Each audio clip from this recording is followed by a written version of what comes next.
Ernest of the Gruel and Truth Radio Network, here with MMA fighter Carlo Prater. Carlo, tell us about your big fight tonight, or tomorrow night. Well, I'm fighting Justin Edwards at Premier MMA here in, it'll be in Covington, Kentucky, right outside of Cincinnati, Ohio. Looking forward to it. Been training hard, and, it's going to be, I think, my 55th or 56th fight.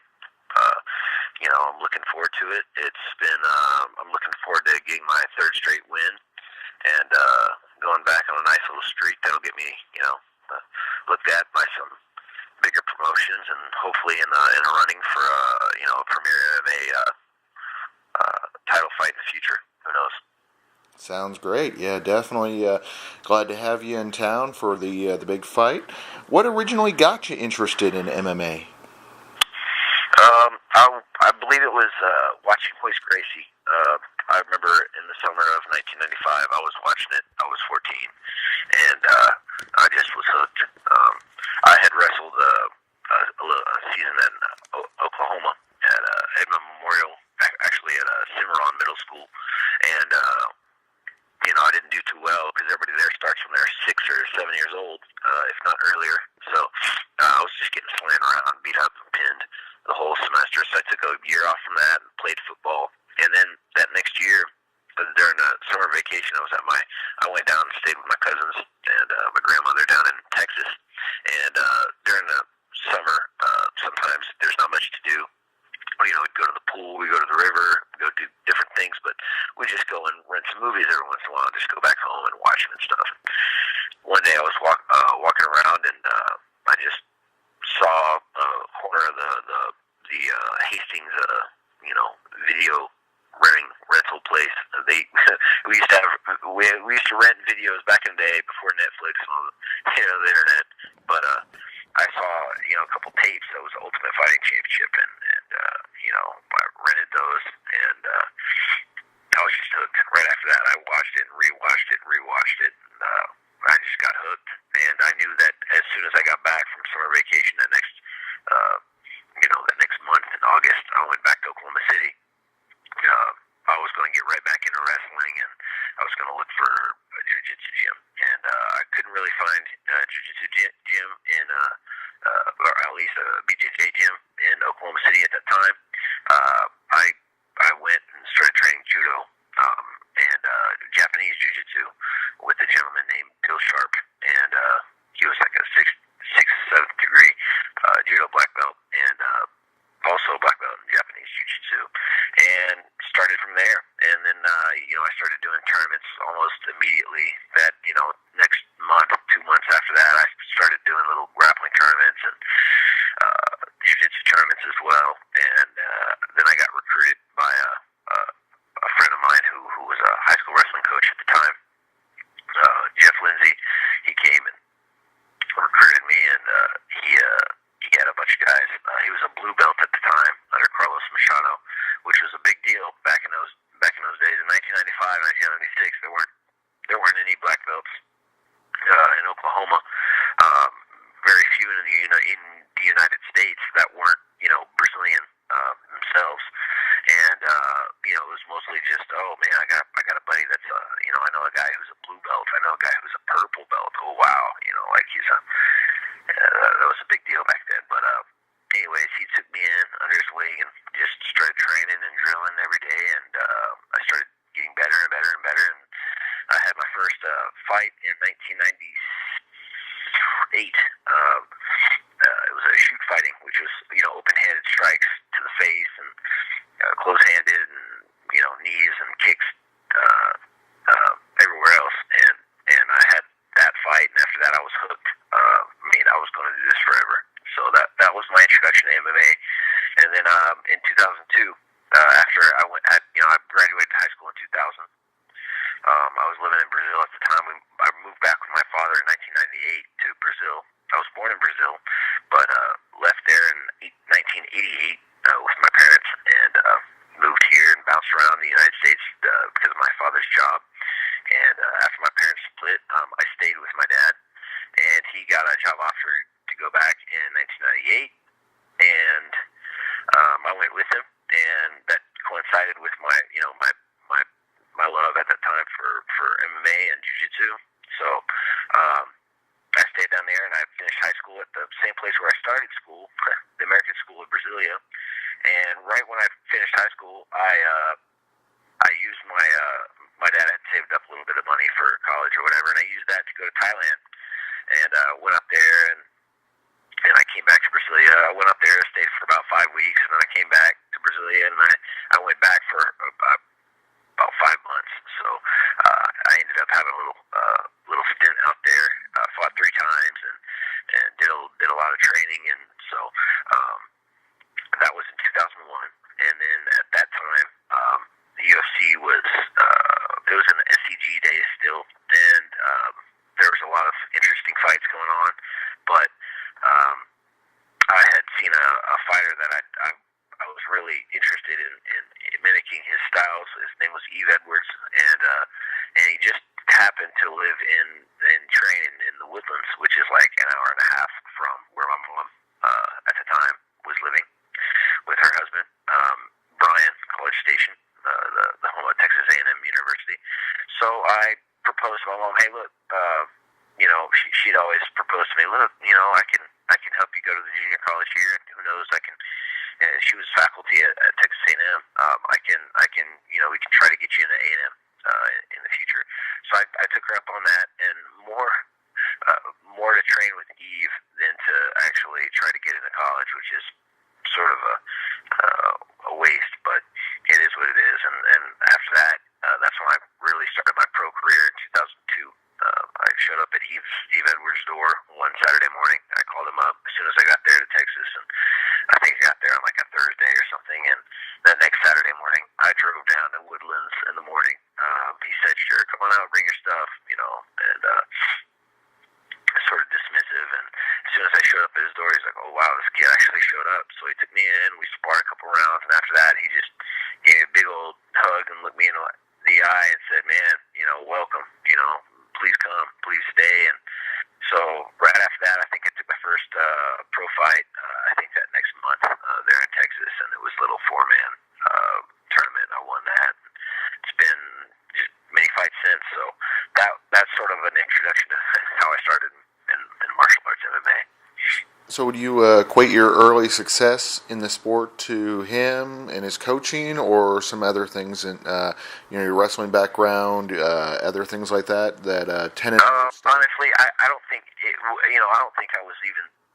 I know that I was ready at that time physically, but I don't think a lot of the other guys were ready. But I fought some really good fighters right off the bat, but it was just the sport was in its introductory stages to the overall aspects of the game that you see guys utilize now: striking, takedowns, groundwork, all mixed together. Punch, kick, grapple. At that time, there were specialists. There was a good kickboxer, or the next one, he's a wrestler, or the next guy, he's just a good boxer. So there were specialists, and I was trying to use a mix like Eve Edwards was trying to propagate in his fights. So that I was just trying to emulate his style, and I had already I had a pretty complete style as it was coming along. Anyways, and I started out with my wrestling pedigree coming from Oklahoma. Then my judo and jiu-jitsu training. Then I'd gone to Thailand. I'd done some amateur boxing down in Brazil as well. So I was coming along with a little complete style myself. So I guess I could attribute a lot of it to Eve, of course, but and some of the other guys that I was training with at the time, Saul Feliz, who was a famous trainer as well, Lewis Wood, famous boxing trainer, and Kenny Weldon, famous boxing trainer there in Houston as well. A lot of the guys that we were training with, I attributed to them. But at the same time, it was, my opponents were still specialists. They weren't complete yet. But I fought some good guys right off the bat. I fought, Andrew Chappelle. It was my second fight, that final of that tournament. He went on to Bellator, and he's a really, really rugged opponent. I fought some good guys right off the bat, but I think it was more a question of just the talent pool itself was full of specialists, and there weren't really complete fighters at that time. So in other words, it's definitely changed dramatically over time. The MMA, the format, the structure to be able to, like you said, have such well-rounded fighters nowadays. Where, like you said early on, with the specialists and all, people just focusing on one area or one specialty. So tell us about your time in World Extreme Cage Fighting. WC days, yeah. Honestly, man.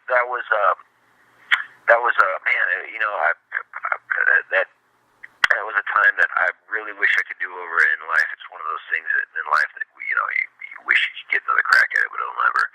We're never going to be able to. But yeah, it was. I got signed. I think December 2007 to fight Condit in February 2008 for the WC title. My first fight in the organization because I had a previous first round submission win over him. And so I'm sure they wanted to. He had run out opponents in WC. I think he was on like a 4-0, 5-0 streak in the organization.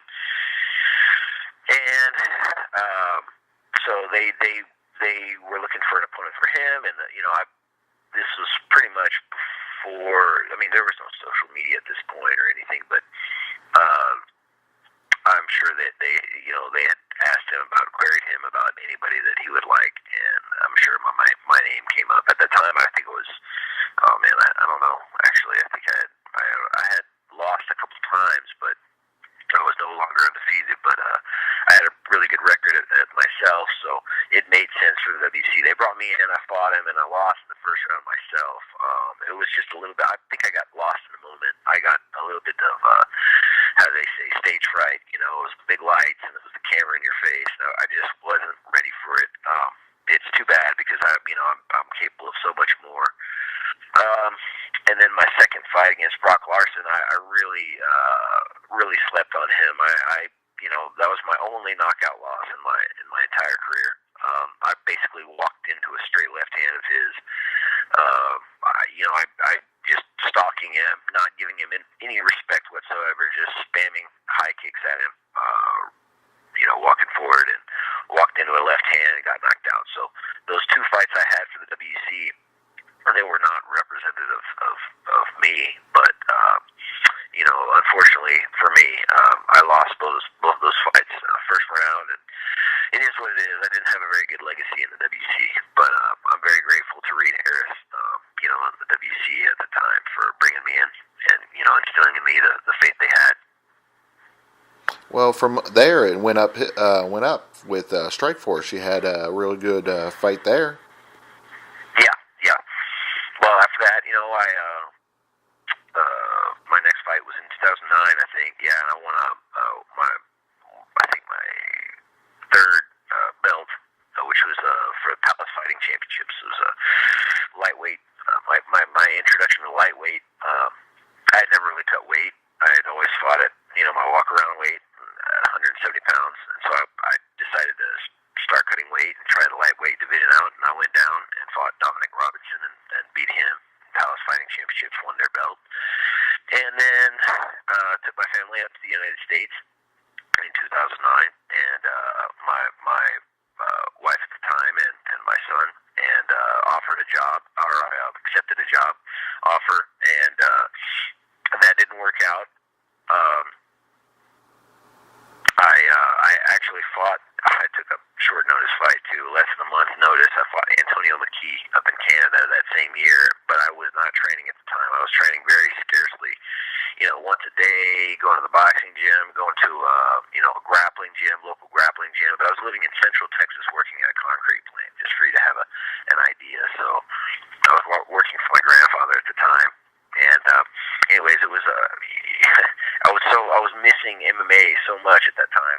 I'd been away from it for about 4 or 5 months, and I was already feeling myself. The game will pass you by quickly. So Mark Pavlich from MSG called me up. Hey, dangled a belt in front of me. Hey, you want to be a world champion? Want to take this fight? Blah. And sort of convinced me right there to fight, and I wanted to fight it as well. So I said, yeah, let's do it. I went up and fought Antonio McKee, and I just got held down for 3 rounds, and that wasn't a very good experience for me. Then I took time off. I quit that job in early 2010 and just went back to focusing on MMA. And I had like 4 or 5 cancellations all throughout 2010. It was a rough year, but at the very end of the year, Shine had their lightweight Grand Prix, and I won 2 fights that night and made it to the final, and then lost to my first guy who I had never lost to, Drew Fickett, in the final. And it was sort of bittersweet, but it was a great experience all in all. You know, it really lit my ass on fire again to get back into MMA. And after that, I went on a nice streak in 2011, starting with the Strikeforce fight, and then I had a fight in Brazil, and then I had another fight, and I fought for the Legacy organization, their first ever HD Net card, which was their first ever televised card. I main evented that and won that, and then I won another belt for Capital Fights organization in Brazil, in my hometown, and I got signed to the UFC after that, late 2011. So, the losses, all they did was, you know, they motivated me. So that was, I guess, the turning point. Yeah, after WC, you know, it frustrated me a little bit, but it made me want more. And then, you know, Strikeforce was the start of a nice little streak. So, you know, Strikeforce was a great organization, though. But I only fought for them once. I actually fought for them previously in 2005, but it was kickboxing, so it wasn't MMA. Do you feel it's fair to be considered a submission specialist? Yeah, well, for sure. If you look at my record, I think I've got over 15 submission wins. So, I mean, I don't know exactly. I'm not looking at my record right now or anything, but I know I've got at least 15 submission wins. So, yeah, I'd say that's accurate for sure. What is your game plan for this Saturday night, going into the big fight? Just win, really. You know, I'm ready for anything, wherever the fight goes. I've had plenty of time to prepare for Justin, as he has me. So, you know, I'm really just going to go out there and have some fun and see what happens. There's no real strategy. I just want to win. Wherever the fight presents an opportunity to win, I will take that opportunity. There's no real strategy, though. I'm just going to go out there and do my thing. You know, honestly, have fun and you know, fight naturally. I was going to say, last time you were at Premier MMA, I believe they were at their old venue in the Radisson. Radisson, yeah. What's your thoughts on the new venue tonight or tomorrow night? I don't know. I've heard good things. I've heard it's bigger. I've heard it's a little bit more, you know, you know, a little rougher, which they said, you know, it fits it a little bit better, you know. But they said it's bigger, so it's got room to grow for the, you know, the Premier organization will have room to grow there. So I don't know. I'm looking forward to it. I haven't been there yet, so I wouldn't know. But you know, hopefully it's a good fit for them, and they're successful there. Yeah, I was going to say, I agree with you. From what they've told you, that's 100% accurate. It is definitely a lot wider open space, gives more room for the fans, and then like the Radisson just at points comes off a little. Well, it's got a high-end restaurant at the top of it, so you know, kind of an odd mix with MMA. So definitely a better fit, I think. Yeah. So, how did Billy approach you for this the big fight? How did he approach me for it? Well, he came earlier this year. I'd say earlier in the American summer, about May or so. He approached me about it. At the time, I was entertaining another offer, so I couldn't sign, and I had to sort of strategize and see what fight was going to mean more. So I always decide I usually always decide for the type of fight, because that's the fight that's going to get you looked at. So that's what I did in this case. I went for the Ultimate Fighter veteran, and so I signed with Premier. And you know, he also had mentioned the super lightweight category, so that's something that I wanted to try. I figured I could do it, so that's why. So tell us about your sponsors and how they make a big impact on your fighting. Honestly, at the moment, I've got very few sponsors, but the ones that I do have are very loyal to me. It's more. I don't really have any financial sponsors anymore, but I have product sponsors, which are they offer me services, and they're very loyal. I couldn't make it without them. Sifeach, physical therapy, they've helped me out. They've helped me through 2 ACL surgeries. A home hospital where I was operated at on my last ACL surgery. I've got a plastic surgeon, Dr. Samuel Dominguez. He takes care of me, always stitches me up, and helps me out tremendously in that area. Let's see, who else can I cite here? Insane Fight Gear has helped me out in the past, although they're not helping out currently. But I'm always grateful to them as well. I've worked with plenty of MMA companies, fight gear, apparel, and gear companies in the past, but it's a small market nowadays. I think with the UFC going to the Reebok thing, and before that, previously, also shutting out sponsors, it really hurt the industry a lot. There's not a lot of companies investing in getting into MMA anymore. The ones that are already in it either are closing up shop or have closed up shop or are limiting their support to product and stuff like that. So it really hurt the industry a lot, I'd say, that Reebok deal. But other than that, let me think. I know I'm forgetting some other person that other firm that I could cite. So far as sponsorship, that's where I'm at right now. It's product and services basically now. So I think that's about it. Yeah. If fans are wanting to follow you on social media and the web, where's the best spot for them to check you out at? Just hit me up on Twitter at @the1MMA, or you can follow me on Instagram, Carlo Prater. I don't really get on Facebook that much. I know that I should, but I just don't. Honestly, I'm not that big into social media, but I get on Instagram occasionally and Twitter occasionally also, and fans can find me there. They can also check out my website. It's a real basic website, carloprater.com. Excellent. We'd like to thank our guest today, Carlo Prater, and we're looking forward to his big fight tomorrow night at Premier MMA in Covington. Definitely fans should check that out. Thank you, Carlo. Thank you, James. I appreciate it, guys. Welcome. See you tomorrow.